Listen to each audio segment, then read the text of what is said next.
looking at the fallout from the poverty video a couple of videos back, and it just really goes to reinforce my initial complaints and just showcases how legitimate they were and are still.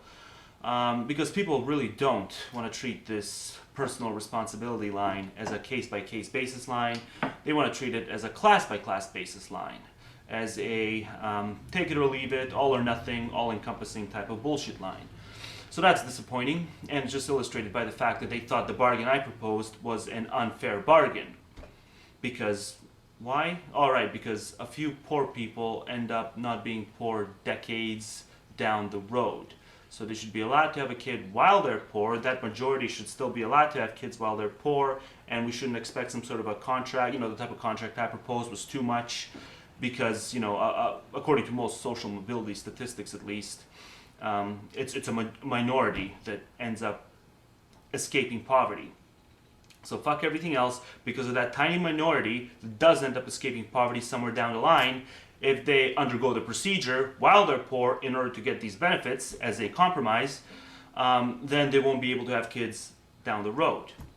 And that's apparently such an injustice that any amount of good that comes from all the other majority crap that's going to go down if we don't implement the procedure is just somehow not worth it, right?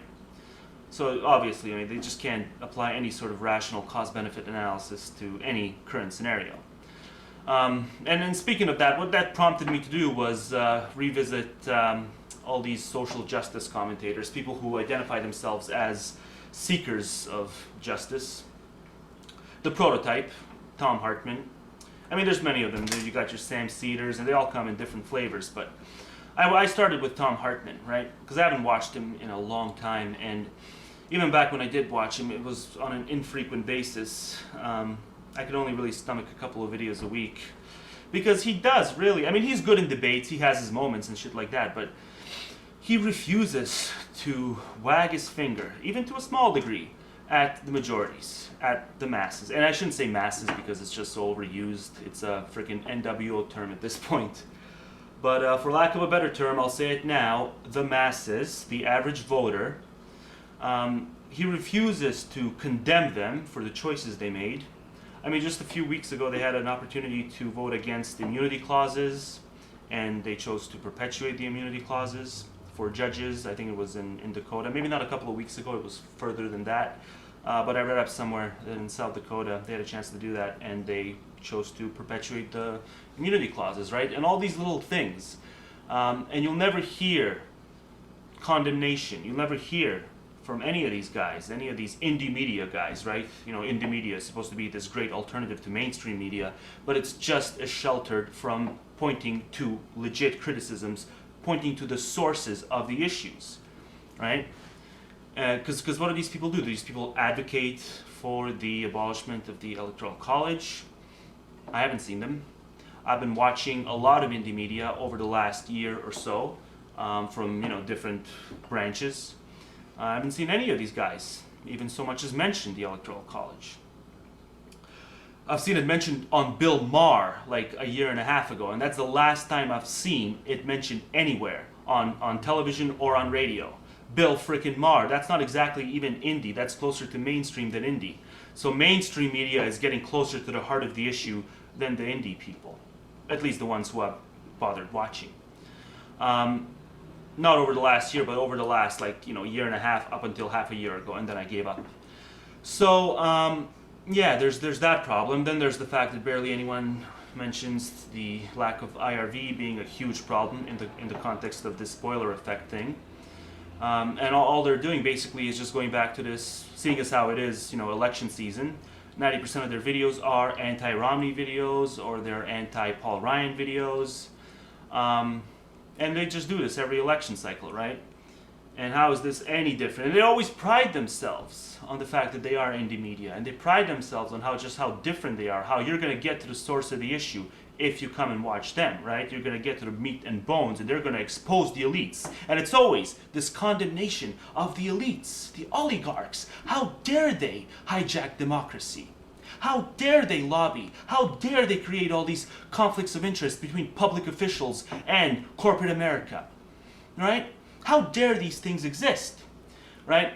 So they advocate for the existence of a system that can actually in no way result in anything but that, unless you have an involved electorate, right? And not just electorate, but the population at large has to be involved.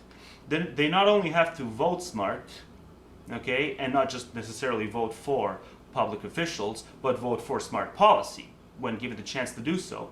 But they also have to be involved in terms of keeping up with accountability mechanisms and checking as to whether or not those accountability mechanisms are enforced. Now, of course, we don't have many accountability mechanisms in place right now, and no one's even advocating for them. No one's advocating for polygraph tests. No one's advocating for tapping public officials' phone lines. No one's advocating for putting a camera in any government office or anything like that, because there's a complete lack of interest. The population at large doesn't have a large enough interest in politics, aside from just doing the standard us and them type of thing. But they don't have a nearly large enough interest in civics. And so that is something that is worthy of condemnation. But of course, you never hear the average human being criticized on any of those shows. You'll never hear Tom Hartman criticize and call his fan base even fuckwits. And they are. I mean, if you listen to the call-ins from them, the average caller is a complete shithead. Just no imagination, no anything. And of course, you know, part of it has to do with, I mean, I'm sure they do operate for a, you know, on some sort of an advert for-profit basis, so they can't piss too many people off. And they are sort of the prototypes of this, but what really gets me is when I get onto YouTube and I watch, and there's really only two YouTubers who endorse the existence of the system and who have condemned not just the elites. Of course, the elites are not just some homogenous group. The elites are... So the elites come to us in various different factions, multitudes of different groups, all of which carry their own special agendas and interests, which are typically diametrically opposed to the other interest group, to the other elite group. So it's not just one Borg. The teachers' unions, the elites in those institutions are not working for the same ends as the elites in corporate America. Okay, there's two very different Borgs. So to an extent, this Democrat versus Republican thing is theatrics, but to act as if it's 100% theatrics is really no different than Alex Jones type conspiracy theory bullshit. It's perfectly in tune with it, actually. And the fact that I can only recall two YouTubers off the top of my head who have condemned not only this supposed Borg that is the elites, but on top of that have gone on to condemn the average blithering voter, the average idiot, for not only voting for stupid policy and stupid representatives, but also for failing to keep in touch with what goes on with the political process, for being basically completely disinterested and unimaginative in terms of specific solutions, accountability mechanisms, okay? And the moment you don't have that, okay, the moment you have a disinterested majority, it's the moment that you have a laughable system. Okay, so if you're going to endorse this system where it's ultimately what you're endorsing is authority figure overlooking authority figure to make sure they do their jobs well, that is going to be fail. Okay, even if you do get rational accountability mechanisms, and I'm not saying, you know, accountability mechanisms play no role, they do, but ultimately a large role has to be played by the citizens themselves. And what kind of a large role are they playing now? Well, it's still this Occupy thing. It's almost a year old at this point. I've been told that these things take time before they really become effective. But it's not even a matter of it being effective. I would just like it to not be a complete laughingstock. And it is. I mean, they're so unafraid of them. They're so unafraid of the threat posed by Occupy. It's beyond words. And how much of a laughingstock it is. They're not gonna do anything by playing hacky sack. And I saw a freaking interview last week with them playing hacky sack. Another local Occupy thing took place here, and they literally played hacky sack just in the background of the guy who was actually doing the interview. So I mean I just have no words at how unimaginative and how much lack of specifics in terms of accountability mechanisms just how bad it's gotten.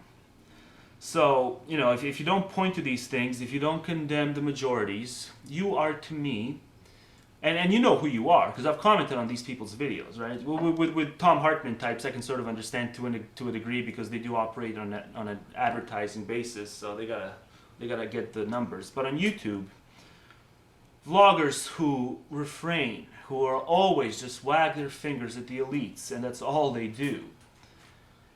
To me, that's like, you know, you have a town. It's an old town. All the buildings are not earthquake proof, right? And then you warn the citizens that, you know, you guys have been expecting an earthquake here for a long time. You might as well want to, you know, rebuild some of these buildings and make them earthquake proof. And you issue them warning after warning after warning, and so they fail to listen, and an earthquake happens. And they all lose their homes and end up completely fucked. The city is left in ruins, right? So now the analysis kicks in, and the social justice crowd comes to commentate and give their 2 cents. And instead of wagging their fingers at these fucking blithering idiots for failing to come up with rational solutions to take preventative measures, what they do is they sit there and they wag their finger at the earthquake. And how dare the earthquake destroy their homes? How dare the earthquake do this? And that's what you guys are doing. Anyone who's not condemning the populace at large, anyone who is simply confining their commentary to wagging their finger at the conflicts of interest and at the assholes who are in control.